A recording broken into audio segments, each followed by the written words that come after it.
So moving on, first we have is augmented drug reaction. Now in the context of augmented drug reaction, let's define and explain side effects, toxic effects, and secondary effects. Now the side effects refer to the unintended, often mild, tolerable reactions that can occur in addition to the desired therapeutic effect of a drug.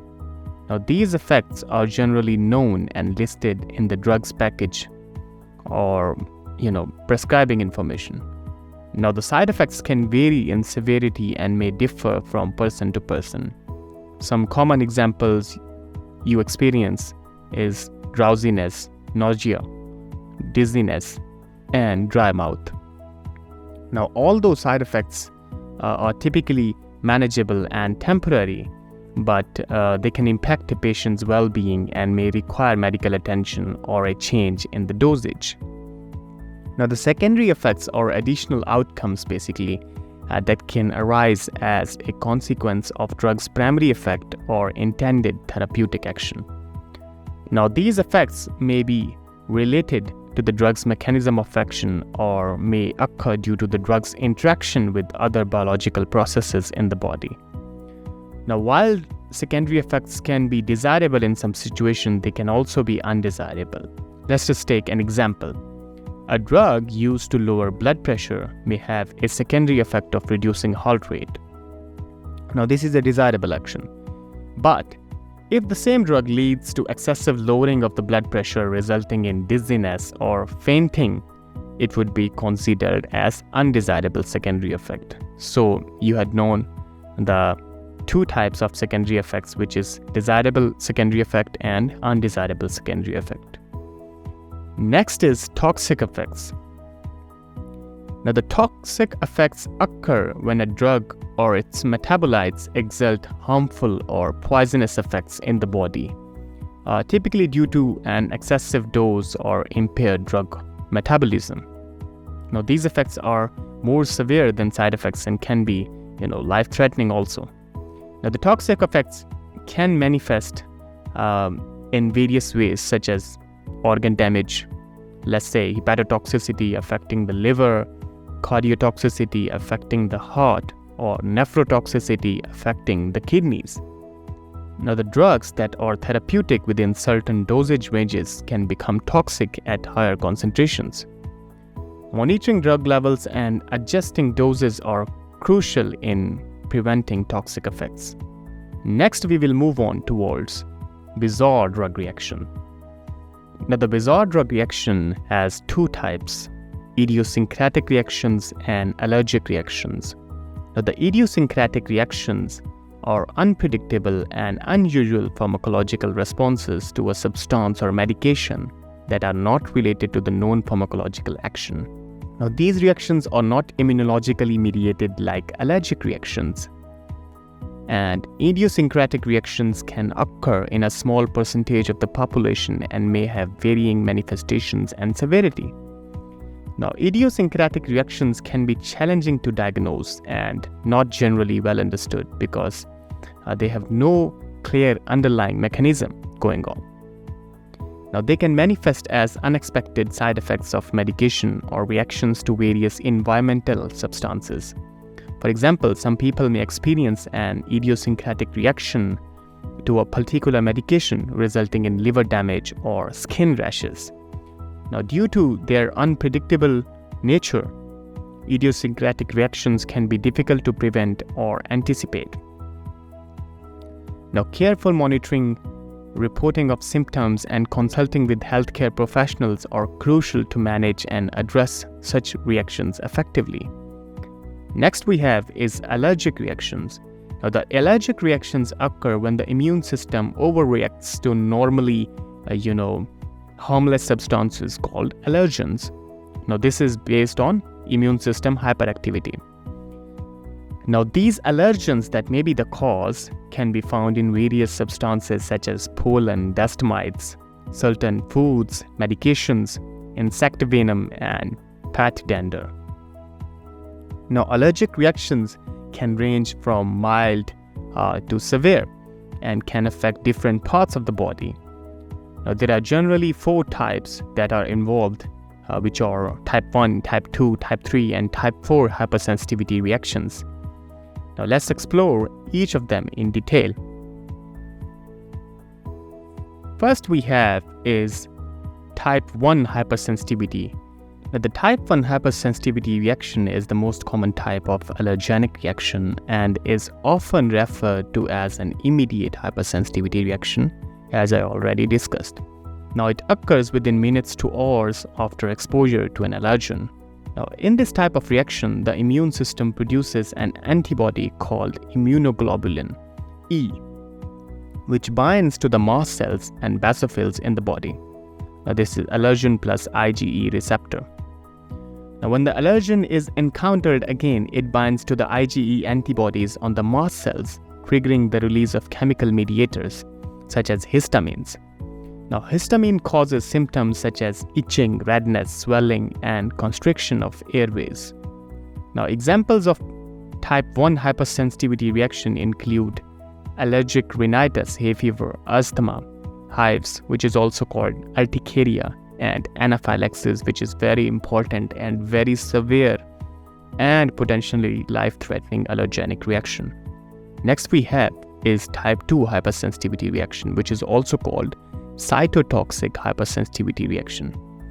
So the type 2 hypersensitivity occurs when the immune system mistakenly recognizes normal cells or tissues as foreign and launches an attack against them. Now, this reaction is mediated by antibodies such as IgG or IgM, which is immunoglobulin G and immunoglobulin M. Now, the antibodies bind to the target cells, leading to the destruction of various mechanisms. Now, this is a cytotoxic cell, and this is antibody. Now, examples of type 2 hypersensitivity reactions include autoimmune diseases like autoimmune hemolytic anemia, which is very important, where the immune system destroys red blood cells, and some drug-induced reactions such as certain types of drug-induced hemolytic anemia. Next we have is type 3 hypersensitivity, which is also called immune complex mediated hypersensitivity. Now, the type 3 hypersensitivity occurs when the immune system forms immune complexes made up of antibodies and antigen. Now, these immune complexes can accumulate in various tissues throughout the body, triggering an inflammatory response. Now, the inflammation can damage the affected tissues and cause symptoms. Now, this occurs within 1 to 3 weeks. Now, the examples include systemic lupus erythematosus and serum sickness and rheumatoid arthritis, which can occur after exposure to certain medication or antiserum. Next is type 4 hypersensitivity, which is delayed hypersensitivity. Now, type 4 hypersensitivity reactions are delayed, as the name suggests, and they develop typically in days to weeks. And unlike the previous type 4 reactions are cell-mediated. Now, this is T-cell mediated basically. This means that the specialized immune cells called T cells are primarily involved in the reaction. Now, when the allergen is encountered, certain T cells known as sensitized T cells recognize it and trigger an immune response. Now, this response involves the recruitment and activation of other immune cells, leading to inflammation and tissue damage. Examples include rash, allergic contact dermatitis, and SGS. Now, it is important to note that these type of hypersensitivity reactions are not mutually exclusive, and some allergic responses may involve different combinations. Next we have is chronic use. And we had already discussed what chronic use is precisely. Now we will discuss an example of the chronic use, which is the NSAID use and gastric ulcers. Now, the NSAIDs are non-steroidal anti-inflammatory drugs, which are commonly used to relieve pain and reduce inflammation in general sense. But chronic use of NSAIDs can lead to adverse drug reactions, particularly in the gastrointestinal tract. Now, this gastrointestinal tract has a mucus layer, and what this does basically indirectly is they damage the mucosal layer and cause epithelial cell injury, which in return goes towards ulceration. Now, gastric ulcers are basically open sores that form on the lining of the stomach. Now, NSAIDs work by basically conversion of arachidonic acid into prostaglandin by acting on COX-1 receptors. Now, COX-1 receptors, what they do is basically they decrease mucus secretion, bicarbonate secretion, and also decrease blood flow. Now, when NSAIDs are taken over an extended period, the decreased production of protective prostaglandins can lead to an imbalance between protective factors and damaging factors in the stomach. Now, this can result in development of gastric ulcers. Symptoms of gastric ulcers may include bloating, nausea, vomiting, and in some cases, gastrointestinal bleeding. Now, it is important to note that gastric ulcers are well-known adverse reactions associated with the chronic NSAID use. But not everyone who takes NSAIDs will develop ulcers. The risk varies depending on individual factors such as age, previous history of ulcers, and use of other medications. Next we have is delayed reaction. Now, in the delayed reaction, we are going to discuss Stevens-Johnson syndrome. So, Stevens-Johnson syndrome is severe and potentially life-threatening adverse drug reaction that can occur as a delayed response to certain medications, including anti-epileptic drugs. Now, SJS is rare but serious condition characterized by the development of painful rash, blisters, and mucous membrane involvement. Now, in this case, the Stevens-Johnson syndrome can occur by taking carbamazepine, phenytoin, lamotrigine for weeks, and after a delayed response, the condition develops. Now, the initial symptoms of SJS may include fever, sore throat, and flu-like symptoms. Now, these early signs are often mistaken for viral infection because it looks like a viral infection. Now, the rash progresses to form blisters, erosions, affecting not only the skin but also the mucous membranes of eyes, mouth, throat, and genital area. Now, this can lead to serious complications such as difficulty swallowing, vein problems, increased susceptibility to infections. Now, this is the delayed response of taking anti-epileptic drugs, which can indirectly cause Stevens-Johnson syndrome. Next we have is end of the therapy. Now, in the end of the therapy, we will discuss chemotherapy-induced nausea and vomiting. Now, chemotherapy is a common treatment, for cancer that involves the use of powerful medications known as anti-cancer drugs.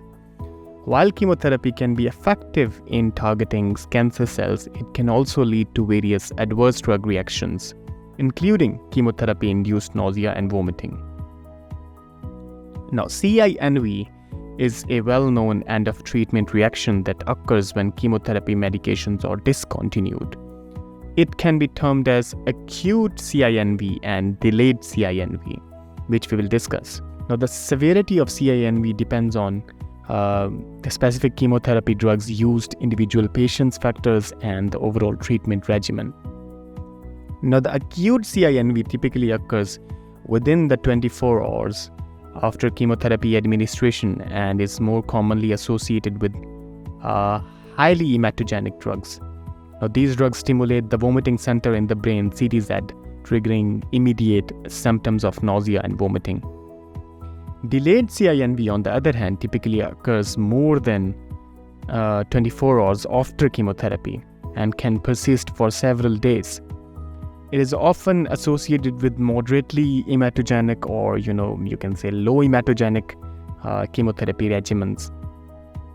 The exact cause of delayed CINV is not fully understood, but it is believed to involve complex interactions between the chemotherapy drugs, the central nervous system, and the gastrointestinal tract. Now, antiemetic medications including serotonin receptor antagonists and corticosteroids are used to basically manage this delayed CINV. Now, basically, we have to manage the chemotherapy-induced nausea and vomiting because it will, other way around, affect the patient's quality of life. So, this was all about today. keep following us on sqadia.com. Have you ever heard of video books? sqadia.com is delighted to present video books, medical books that have been tailored into a series of videos. sqadia.com videos are presented in the same order as the book's chapters. Explore now and make your learning easy.